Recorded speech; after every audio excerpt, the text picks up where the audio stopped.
Huwag yung kayong magkadisgrasyahan tayo niyan. Sinasabi ko yung madidisgrasya kayo. At madidisgrasya kayo. Hindi ako urong dito. And I said, I would stake my honor, my life, and even the presidency.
Announcing the arrival of our guest of honor and speaker, President Rodrigo Roa Duterte.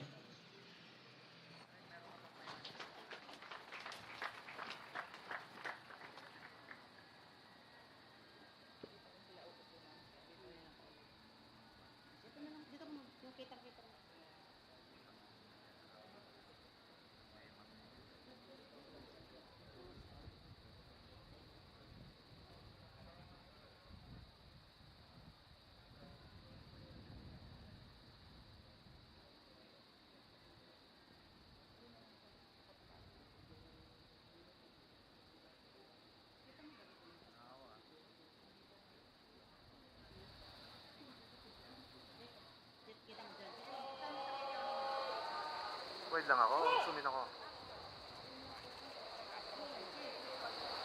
Hoy! Ay, si King! Si King yun! Si King yun, dali.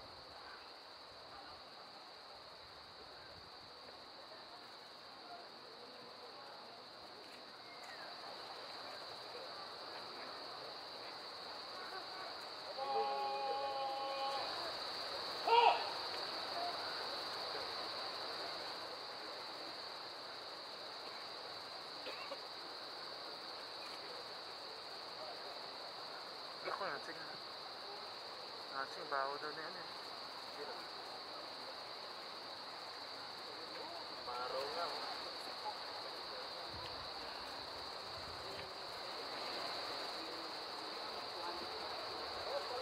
Pasalo, hindi ako makaikot.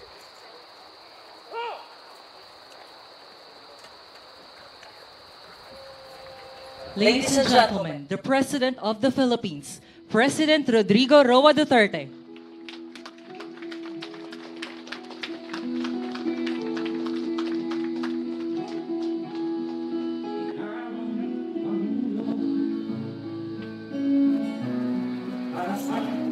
magbabago.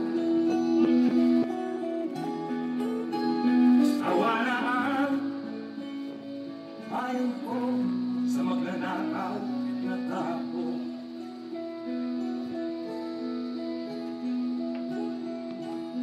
Madilim na kahapon,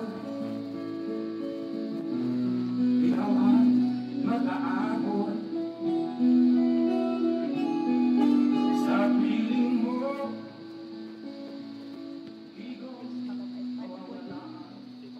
We may now take our seats, sir, ma'am.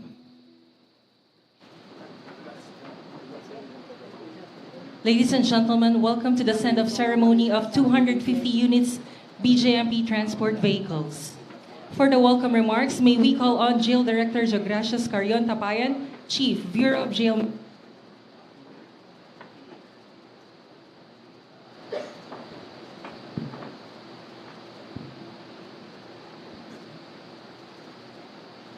Our President, Rodrigo Duterte, OICDILG Undersecretary Eduardo Anyi, other guests present, men and women of the Bureau of Jail Management and Penology, good afternoon.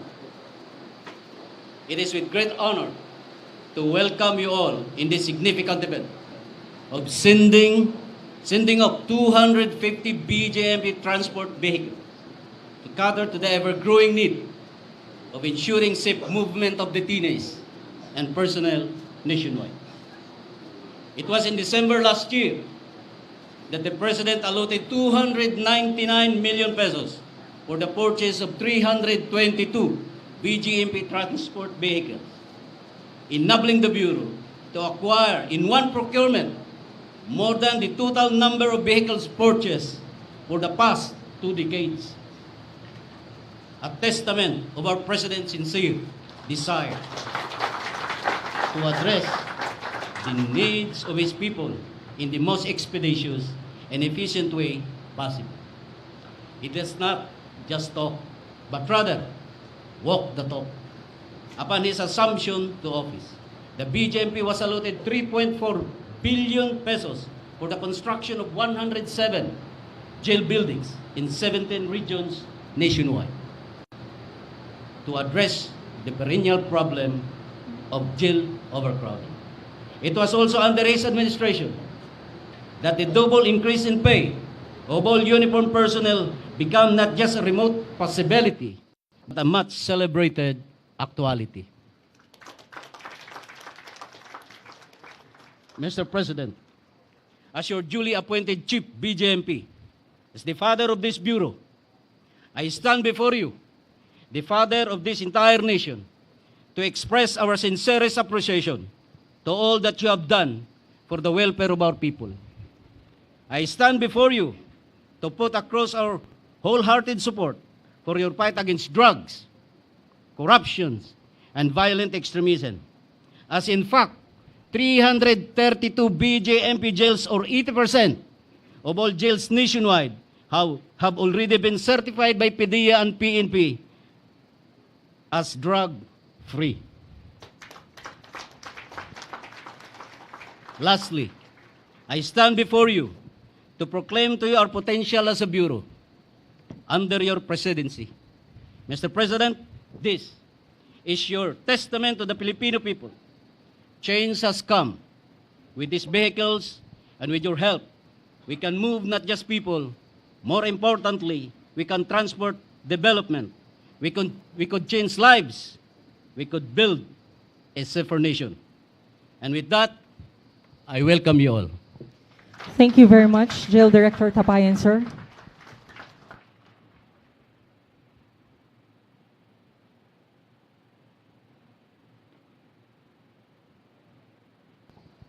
Now to introduce our guest of honor and speaker, may we call on Undersecretary Eduardo M. Año, Officer in Charge, Department of the Interior and Local Government.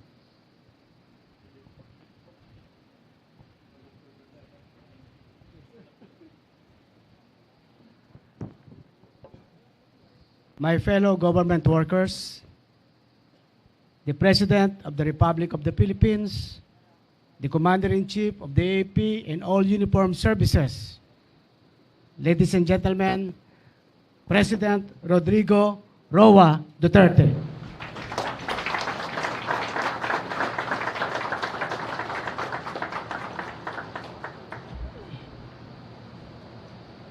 I have,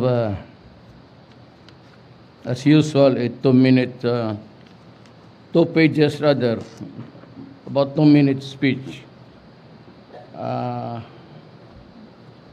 Let me just go to the acknowledgements. Interior and Local Government Officer in Charge, Eduardo Anyo. Presidential Advisor for Southern Tagalog, Jose Maria Nicomedes Hernandez. Laguna Governor Ramil Hernandez. Calamba City Mayor Justin Mark Chipeco. The officials and employees of the Bureau of Jail Management and Penology, led by Director Diogracias Tapayan, mga kasama ko sa gobyerno. Ladies and gentlemen, itong speech ko is not really my toil. Ginagawa lang ito yung mga babae. But it does not clearly spell out yung personal na ano ko muna. Ano ang nalaman ko about BJMP and ang buhay ng isang gwardiya at priso. You know,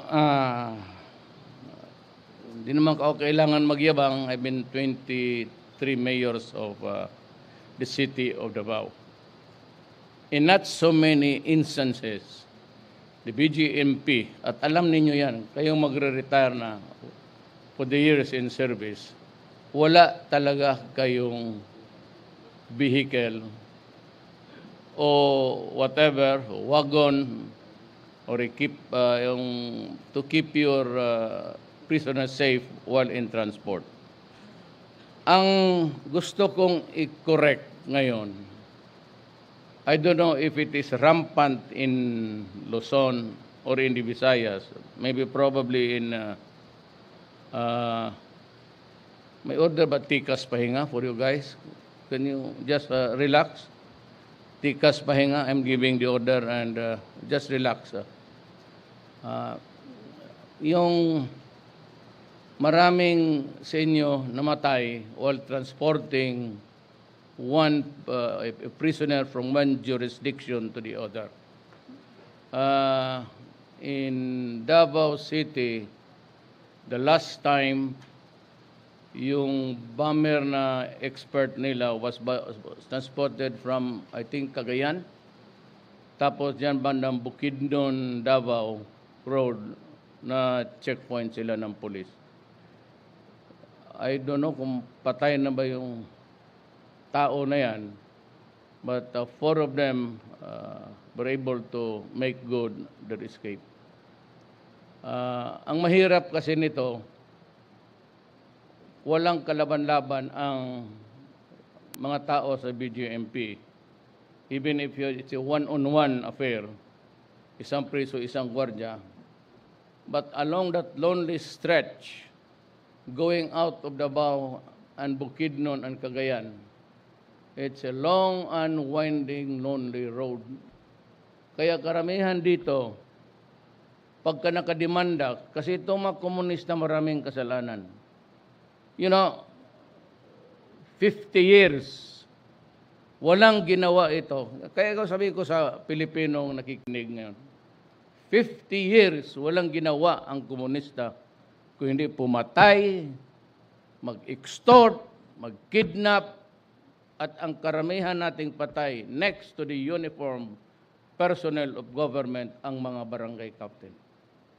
Tapos na-charge pa sa amin kung anong away na lang dito, kay madroga and they make the slightest na ang gobyerno ang pumatay. And yet dito, hindi masyado. But in Mindanao, pag na-checkpoint yan, took us about 3 months of negotiation bago na sa uli yung mga gwardiya. Yun ang alam ng NPA.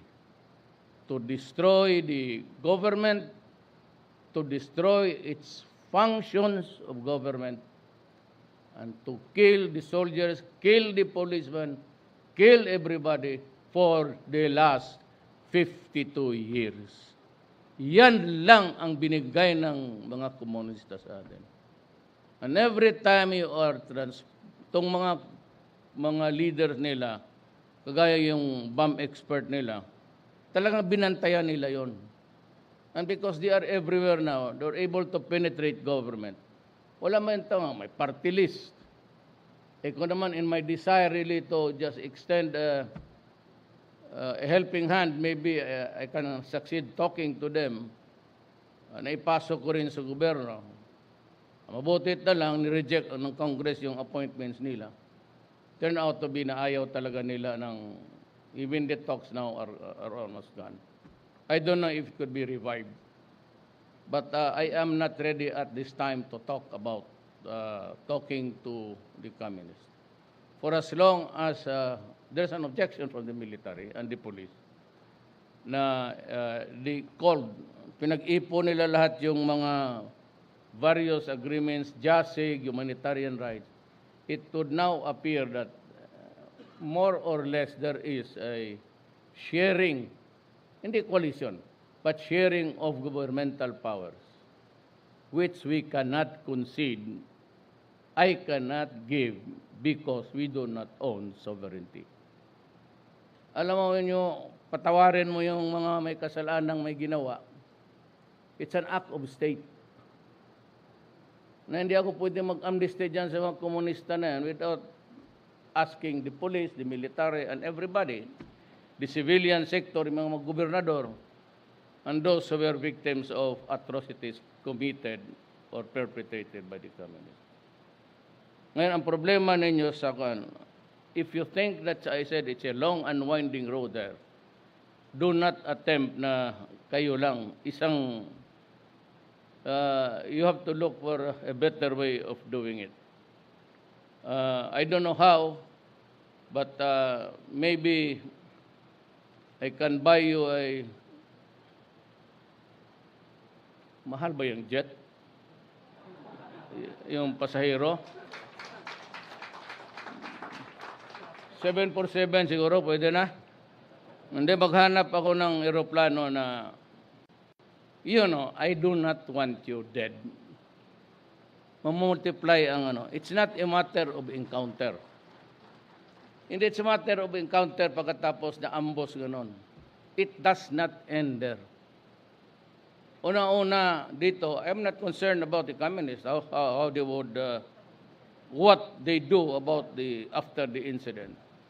Pero ako, pag namatayan ako ng police, kayo, gwardiya, I have a problem. There's a family that is totally broken because there is no longer a father. Then the family suffers. That kung may anak kayo, problema yan. There is a sort of allied problems na kunika. Mabigat na yan. Does not end there sa after battle report o baski ng patay mo. Every incident that results in the death or injury, kung injury naman, it becomes a health issue. Kasi pag tinamaan ang sundalo, tinamaan ng uniform personnel kayo, then we have to worry about your rehabilitation physically, hospital, then the loss of income. Lahat yan, kaya ang ng problema talaga ng law and order is malawak. It does not end there sa Kaya por Diyos, yung sabi ko, yung nalaman ko na yung ghost delivery sa hospital sa gobyerno, AFP, I had to fire the general. Just to say that, wag ninyong, I could perhaps, kaya alam natin ito lahat. Mapatawad ko pa yung conversion per parts o ligid, ano bang ligid sa Tagalog, gulong. Pero yung medisina, anak, medyo hindi tayo magkaintindihan dyan. Away talaga abutin natin dyan. Ako, pati ikaw. Ako, trabaho ko, kasali na sa teritoryo yung gulo eh. Pero I will never condone it na ano. Magkasala na lang kayo. Buti pa magpakasal ka na ng 3 babae. Mas mabilib pa ako. Kasi akin 4. Huwag mo lang tapatan yung numero ko. Ganon. Huwag yung mga ganon na bagay. Huwag kayong pumasok dyan kasi talagang habulin ko kayo. And I will see to it that I will talagang i-dismiss kita, i-discharge kita. Yan ganon ang hindi ko talaga mapatawad. Saka yung mga pagkain at yung sweldo ng ano. Pag ako nagbigay ng allowance na kailangan dumating sa lahat yan. Huwag mo akong bigyan yung kasi matagal akong mayor. Hindi ko naman kayo pinangaralan. But you and I share the same horizon. Pareho lang tayo. A mayor is always actually the chief of police. Kung sa totoo lang, yan yung isang city police director. In the true sense of the word because he directs the operations. Wala naman yung administrative, yung paano kayo pumasok. Those are paperwork. But in the actual world, it is the mayor who would say that, and you should obey the mayor. Only when the mayor is into politics, tapos utusan kayo ng mga gwardiya dyan, wag hulihin yan, yung mga waiting dyan. You always report to kasi kayo rin ang madadali. Report to your station commander, and the station commander will report to the CO, and eventually, tatanggalin talaga kita. Do not work for somebody else. You have to work for government. Na ngayon, kung may mga differential na sinabi ko sa inyo, kung may problema kayo na mabigat, huwag na kayong pumunta doon ng ibang opisina. Dumiretso kayo sa opisina ko at I will solve the problem for you. Kung mo, pero God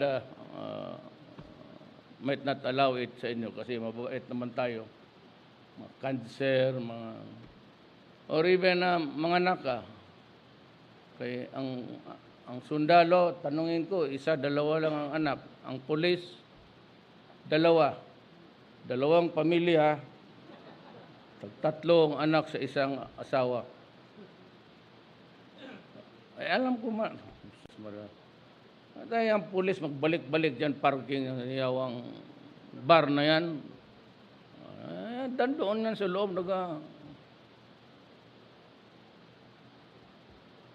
Kaya, let us just, kung ano lang yung tama. Kung ano lang yung tama. Suportado ko kayo. Ayan, for the first time. Ayaw ko magyabang. Kayong taga Davao, sino nagbibigay ng sa city government? Mabutit na lang tinuloy ni Inday. I'm sure the support is there. Meron kayo, whatever lahat ng maibigay doon sa police, automatic kayo rin. Every Christmas, siguro ba ngayong Christmas, tag 1 million each per person para liligaya. Lipay po tayo mabuang. Well, ako ay binigay ko na ang lahat sa inyo. Sa totoo lang. Anong hinihingi ni General Anyo? Anong hinihingi ni General Lorenzana? Binibigay ko talaga. Lahat binigay ko na. Kaya it's your turn to do your part. But let me just warn you again. Huwag naman itong sige, basahin ko na lang maya para baka nagawa nito. Baka ang pulisuman ang gumano. Mabaril tayo ng gaga.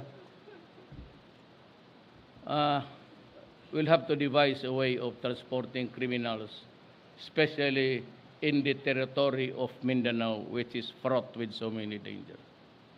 We'll have to look for it. Totoo, hindi ako nagyayabang. Uh, but that would, only when it is being transported to one province to another. And you get to travel a lonely stretch, talagang maambos kayo, especially maraming sa loob sa gobyerno. Alam na nila. So, ang ating preventive measures, also, you sharpen your, kaya ng mga, huwag ninyong ibalita. But I think, hindi naman pinakamahal. Delikado talaga, kima barko, kima overland. Tanong lang ako, kung magpunta man ako doon ngayon sa exhibit ng arms, hanap ako ng aeroplano, maybe one for Mindanao, Visayas. Pag we are transferring a high profile, a high value target, you will use the plane. You know, hindi ko kayo binibola. I'd rather lose 5 airplanes than rather lose a soldier or my guard or a policeman. Masakit kaya yan. So, ano ba naman yung, basta magbili ako, maybe, wala naman kayong aviation, meron ba kayong, wala kayong aviation unit So, temporarily, kung makabili ako before the end of the year, i-attach ko muna sa Air Force. Kung ibigay mo yan sa gwardiya, walang tulog, tapos sige inom pagkagabi sa karaoke, tulog talaga yan. Ngayon, bantay kayo. Kayo ba may sidearms lahat? All of you are given sidearms? Walang pa, sir. Kulang pa. Meron bang kayong lahat ng sidearms? I have provided you. Ano ba yun, sir? Yung Glock nandito na? May Glock, sir, sila, sir. Meron din tampo. 45. Yes, sir. May 45 din, sir. Kaya lang hindi pa po. Wala, pero na-order na po. Wala po, sir. Meron kami procurement. Maliit lang. That can be covered within your shipment of trust trade. Well, they're importing 73. Pero marami na ako nabigyan kasi sundalo na 45. Lahat kayo binibigyan ko ng sidearms. Kasi ang army, isa rin yan, wala.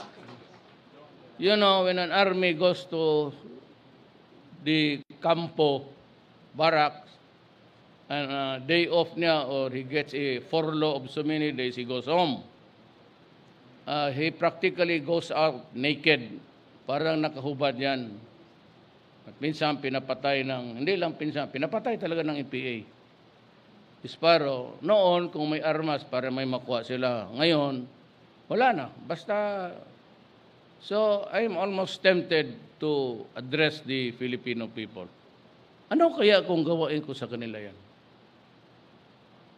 I mean, if you are killing my soldiers, my police, yung uniform,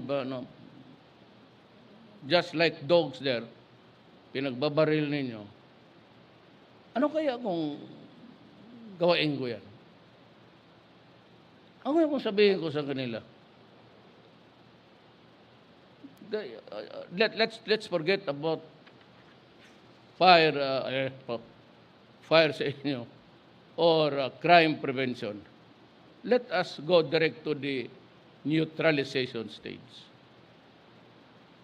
Kasi matagal na itong ganito, pinagbabaliw. Kaya binilihan ko kayo ng lahat ng baril. I think there's an extra, just a small number of 2,000, sir? Okay ng Glock, ang latest Glock is 9mm. It is maintenance free. Hindi ka nakalawang yan And it has a less history of jamming. So kung gusto mo ng firepower, 45. Pero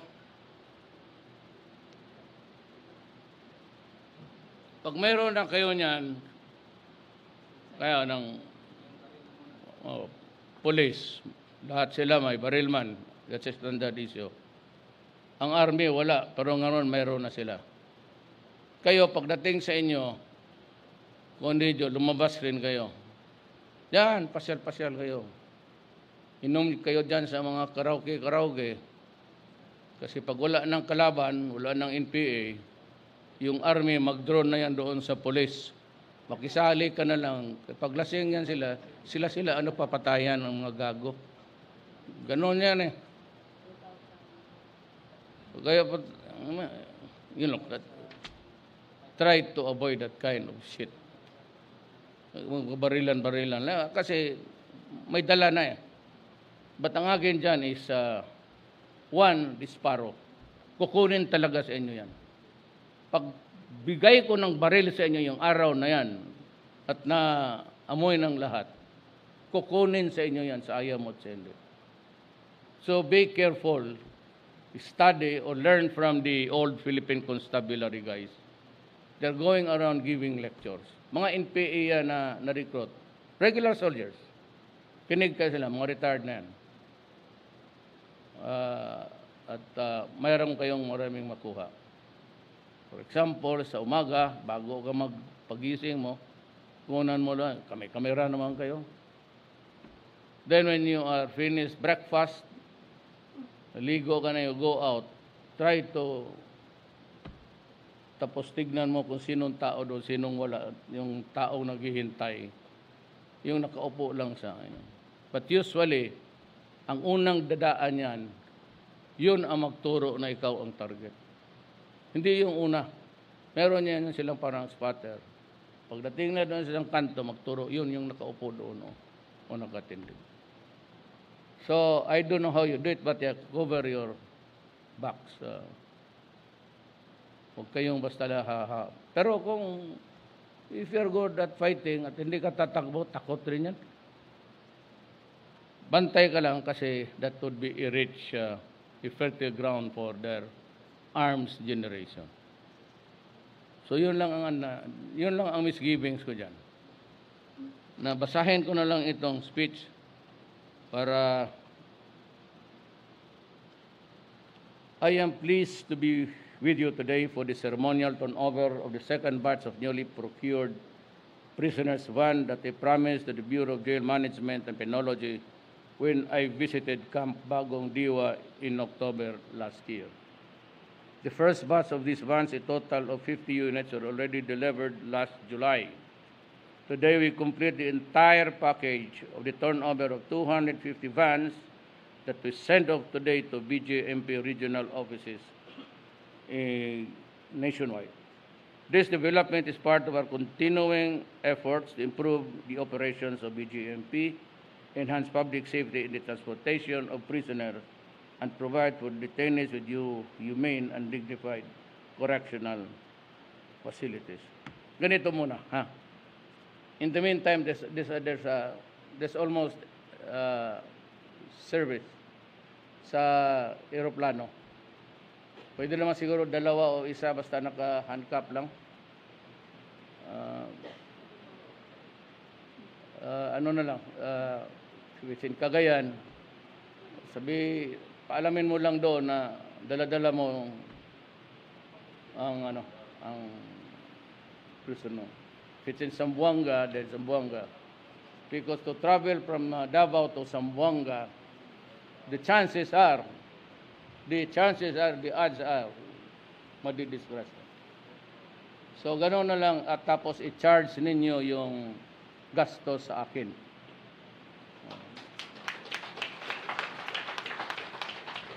Yung mga baka maisipan mo, ipadagdag mo na lang. Manila, Hong Kong, Hong Kong, Manila. Anak mo ng pulis. Let me stress that this administration gives primacy to the welfare of our prison personnel, and this includes the promotion of their occupational safety, proper remuneration, and high morale. Dublado na sweldo ninyo, no? Okay na yan?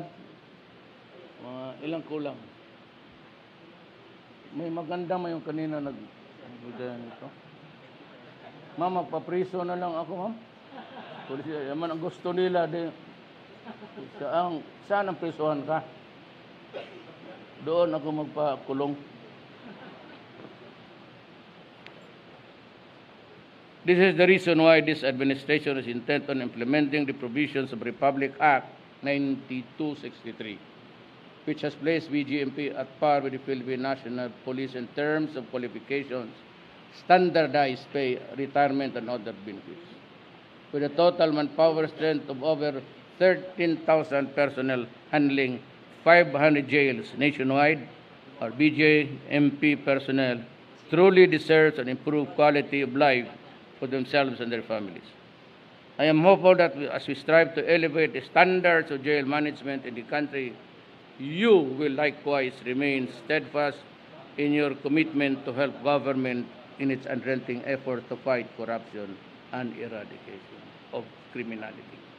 This includes the duty to ensure the illegal drug trade will never be tolerated. Yang isa yan. Maghanap kayo ng paraan para patayin ito mga... To our jail officers, be assured, I am always behind you as you perform your duties in accordance with law. Kasi wala naman kayong iba. I can hardly think na mademanda kayo. For what? For drunkenness? For unruly behavior? O fighting there for nothing? Ang pinakamalapit sa inyo talagang makulong kayo sa trabaho. Kung makulong kayo sa trabaho, hindi ako papayag makulong kayo. No, I will not. Sabi ko doon sa mga sundalo, nagbisita ako sa Cagayan 3 days ago. May mga pinsala, sabi ko, while I am president, I will never allow an inutil soldier, policeman, or guard. Pag nawala iyang paa mo, kung wala akong maibigay, ibigay ko ang paa ko. Huwag lang yung nasa gitna, kaya hindi para sa iyo yun. Totoo. And it's all prosthetics. It's worth 75,000 sa paa pati sa kamay. Sabi ko sa yung naputo, bata, sabi ko, tandaan mo, hindi ako papayag na may sundalo ako na inutil. I will rebuild you as a soldier. Kaya yung Blade Runner, yung taga-Africa, sumasali pa sa relay, mamaraton pa. Walang pa yun. Ang gago ng problema niya, pinatay niya yung asawang maganda, ay yung girlfriend niya. Ngayon, nasa kulungan ngayon. Wala ng paa, no more. Kulungan naman. So, yan. And be assured of my protection. All of us here, as long as we do it in the performance of duty. And I could hardly think of a case na papasok ka. May mga small-time pete na. So, ang kaso talaga ninyo, ano, ngayon, pag mag-iskapo, edi barilin mo eh. Pwede mong barilin sa, kung ikaw madisgrasya, sabi ko, hindi ko kayo pabayaan. Baski maputol yung paa mo, patakbuhin kita ulit. Ito yung mga bulag, sabi ko, i-rehabilitate. So yung lahat na bulag na sundalo, may dyan sa DND may computer. At yung mga sundalo na naabutan ko noong early days ng President, they are very happy. There is life after losing. Ang tingin kong disgrasya lang talaga na dapat ka na mamatay, yung mawala yung ano mo, tuduhin mo na lang. Kung wala na yon, you know why? Ganito yan eh. By the way, do not nurture personal loyalty to me. I don't need it. I was elected by the people. You have your mandate. So if you think that I do not deserve to be there, just tell me. I'd be happy to oblige. Hindi ako, pagod na rin ako. If you think there's a better guider on the side who should be, kayo. I will not order, may PSG ako sa likod. Papunta kayo sa harap, pagdala kayo ng mga mechanized. You look silly. Do not do that. Just go to my office. Tapos mag-usap tayo. I will hear you. And if you think that tama ka, matanda na talaga ako at hindi na ako makakapagtrabaho, or I am no longer be able to articulate what I should be doing in government, then just tell me. Do not go into such stupid things as kudita, or you're wasting your time. Just talk to me. And if I think that you are right, I will agree with you. And I will step down. Uwi na ako sa amin. Pero pag nasira yung mga sakyan niyo, huwag kayong lumapit sa akin para ayusin yan. Bahala kayo sa buhay ninyo. And there's another thing, yung baril, bong, paspasan mo. Nandiyan naman kaya 73,000. So, may gusto ka lang pumatay dito. So, yan na siguro. And hopefully, I'd be able to buy the more equipments for the armed forces. Pupunta nga ako doon sa exhibit ngayon para mamili ako. Yung magamit lang natin. Yung mga gamit lang natin. So, I assure you again of my protection. Pareho man tayo na sa gobyerno. We are all workers of government sworn to protect the people. Me, no. Ito, dito lang kayo. Your loyalty should begin and end with the Republic of the Philippines. Do not mind me. Maraming salamat.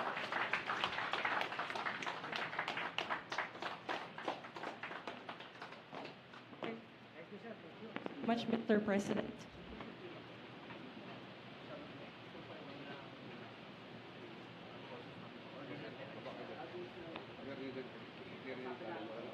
At this juncture, we shall now witness the send-off ceremony of 250 units of BJMP transport vehicles with our guest of honor and speaker, President Rodrigo Roa Duterte, to be assisted by Undersecretary Eduardo M. Año. May we request the President to proceed downstage for the turnover of the keys. May we call on Jail Director Jogracias Carion Tapayan, sir, Chief BJMP.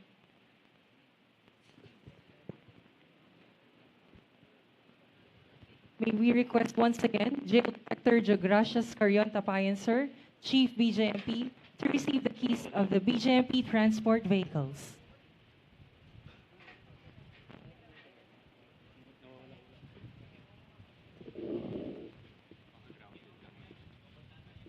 Dalawa naman po, sir. Sir, baba na po tayo, sir. Ready na po, baba na po.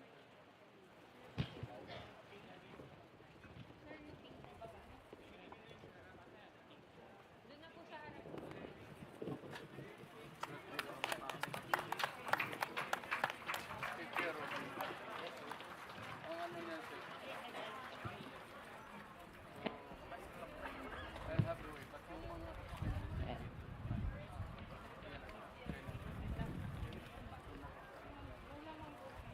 And now, we shall have the photo opportunity with our guest of honor and speaker, transport vehicles.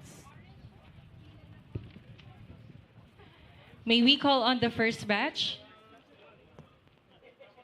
Undersecretary Nestor Kinsay, together with our Chief BJMP, BJMP Command Group, and our invited guests from other agencies.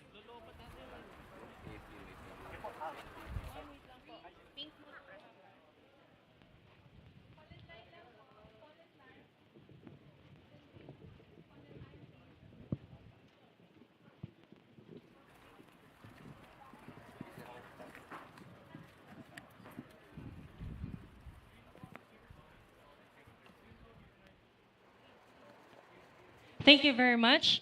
And now for the second batch, may we request the directors of directorates and chiefs of offices of the Jail Bureau.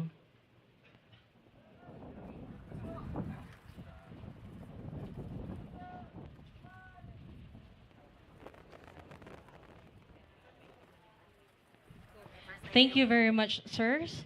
And now, the second batch, directors of directorates and chiefs of offices of the Jail Bureau.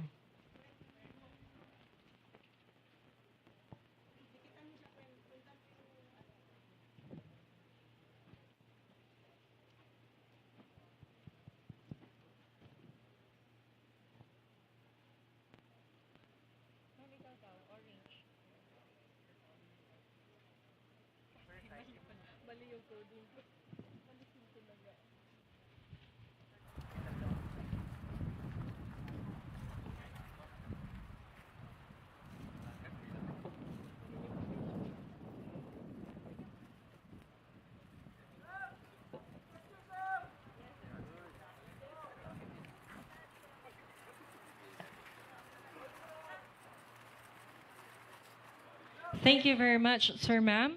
And the last batch, may we request our regional directors from the Bureau of Jail Management and Penology.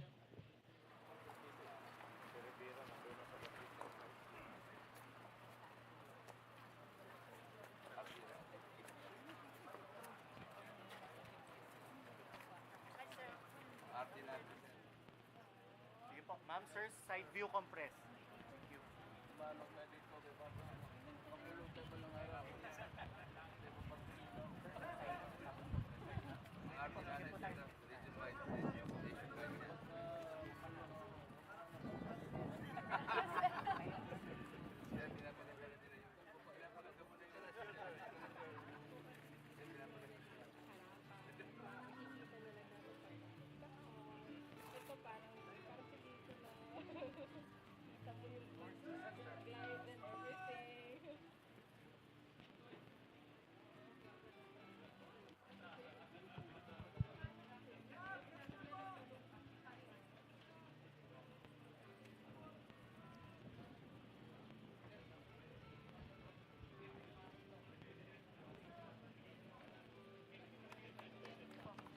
Thank you very much, Mr. President, for the 250 transport vehicles for the Bureau of Jail Management and Penology, and for being with us in the send-off ceremony. It is our pleasure to have you as our guest of honor and speaker.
Once again, thank you very much, Mr. President.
Once again, thank you very much, Mr. President. A round of applause for President Rodrigo Roa Duterte.